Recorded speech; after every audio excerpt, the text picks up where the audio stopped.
안녕하세요. 네, 오랜만에 영상을 올리게 됐습니다. 오늘은 에어팟 프로에 대해서 이야기를 한번 해보려고 해요. 네, 에어팟 프로에 노이즈 캔슬링 기능이 들어갔어요. 그래서 보통 노이즈 캔슬링을 대중교통에서도 활용할 수 있지만 저는 이제 아무래도 노이즈 캔슬링이라는 이야기를 들으면 비행기에서 얼마나 되는가 그게 제일 먼저 생각이 나더라고요. 그래서 이번에 마침 이번에 비행기를 탈 기회가 있어가지고 이제 에어팟 프로를 들고 한번 타봤습니다. 그래서 어땠는지 한번 말씀을 드려볼게요. 결론부터 말씀드리면 제가 그런 얘기를 한 적이 있어요. 에어팟 프로 한 2박 3일 사용기를 올리면서 에어팟 프로는 아무래도 대중교통에서 쓰기에 적합한 수준의 노이즈 캔슬링을 가지고 있는 것 같다. 그러니까 딱 대중교통 출퇴근용 요럴 때 쓰라고 만든 것 같다라고 말씀을 드린 적이 있는데 역시나 저나 저희 남편 모두 이제 같은 의견을 좀 냈습니다. 이게 무슨 소리냐면은 이제 대중교통용으로는 딱 좋은데 비행기에서 쓰기에는 약간 아쉽다. 그런 의견을 좀 냈습니다. 둘 다. 왜 그랬냐면 일단 저 같은 경우는 첫 번째로 노이즈 캔슬링 정도가 부족하다 약간 요런 것도 있지만 그거보다 저는 약간 착용감 측면에서 좀 이야기를 하고 싶은 게 저는 뭐 에어팟 기존 에어팟도 그렇고 요거 에어팟 프로도 비행기에서 쓰기 전까지는 귀가 아프다 귀에 잘 안 맞는다 라고 느낀 적이 없었는데 이제 아무래도 좀 시간이 걸리다 보니까 왜냐면 이제 싱가포르까지 가는데 6시간 반이 걸리더라고요. 그래서 그렇게 좀 장시간 착용하다 보니까 한 2시간 좀 지났나? 그때부터 귀가 굉장히 아프기 시작했어요.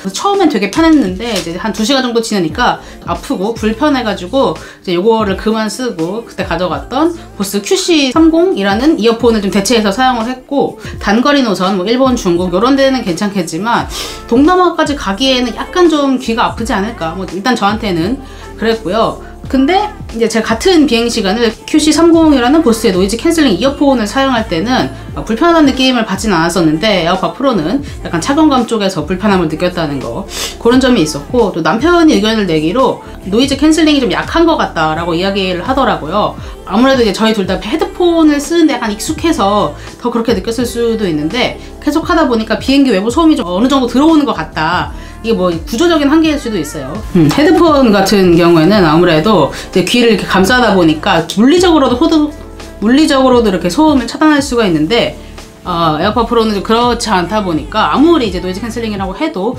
약간 부족함을 좀 느꼈습니다. 그리고 마지막으로 제가 좀 이제 비행용으로 적합하지 않다고 느꼈던 이유는 아무래도 배터리 때문인데요. 저는 이제 에어팟을 쓰면서 뭐 재생 시간이 부족하다, 뭐 배터리가 부족하다라고 느꼈던 적이 별로 없는데 그건 제가 그냥 이제 일상에서 사용을 해서 그런 것 같고 이제 비행기 이제 뭐 케이스랑 같이 쓰면 24시간이다 라고 말을 하는데 연속 재생 시간은 4시간에서 5시간 사이 정도 되는 것 같더라고요. 그러면은 아까 말씀드렸던 것처럼 뭐 일본, 중국, 가까운 동남아 외에는 거의 이제 그 재생 시간을 벗어나기 때문에 결국 좀 그거를 충분히 활용할 수 없기도 하고 좀 그런 면이 아쉬웠고 뭐 요거는 노이즈 캔슬링 이어폰도 마찬가지긴 한데 제가 말씀드렸던 그 QC30 같은 경우는 여기 넥밴드가 있어가지고 좀 아재력은 높아지지만 거기에 이제 배터리가 있어서 얘보다는 조금 더 오래 쓸 수 있고 또 이제 헤드폰 같은 경우는 더 배터리를 넣을 공간이 많겠죠. 그렇다 보니까 얘는 어딜 가도 부족했던 적이 없어요.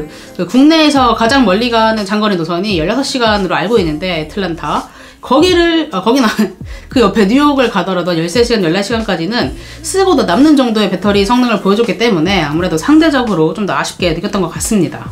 그래도 이제 에어팟 프로의 장점도 당연히 있었는데요. 일단 가장 장점이라고 하면 당연히 부피가 작다는 게 좀 큰 장점인 것 같아요. 제가 기존에 들고 다니던 보스 헤드폰 같은 경우는 일단 케이스가 이만하기 때문에 이게 가방에서 은근히 많이 차지해요. 하드 케이스라 좋긴 한데 그런 면이 아쉬웠는데 일단 얘는 뭐 주머니에도 들어가는 작은 사이즈라는 거 그런 게 좀 장점인 것 같고 그리고 이제 착용했을 때도 헤드폰 같은 경우는 이렇게 착용을 하게 되면 옆으로 기대도 잘 수가 없어요. 잘 어떻게 해가지고 헤드폰이 그 비행기에 닿지 않게 왜냐면 이게 닿아버리면 그 비행기 소음이 들어오거든요. 그래서 그런 게 불편한데 이제 에어팟 프로 같은 경우는 귀에 딱 맞는 거고 이제 넥밴드도 아니기 때문에 그런 착용감 측면에서는 훨씬 좋았습니다. 그래서 저는 앞으로 비행기 탈 때 에어팟 프로를 가지고는 당연히 뭐 다니겠지만 요거를 메인으로 사용한다기보다 저는 어쨌든 비행기용으로는 계속 요거 보스를 사용하게 될 것 같고 이게 고장나더라도 또 다른 헤드폰을 구입하지 네, 요거 이제 에어팟으로 대체가 된다 이렇게 말씀드리기는 제 기준에서 조금 어려울 것 같습니다. 네, 그래서 오늘은 에어팟 프로를 비행기에서 사용해본 소감에 대해 한번 말씀을 드렸고요. 오늘도 영상 봐주셔서 감사하고요. 다음에 또 뽐뿌 넘치는 영상으로 돌아오도록 하겠습니다. 안녕.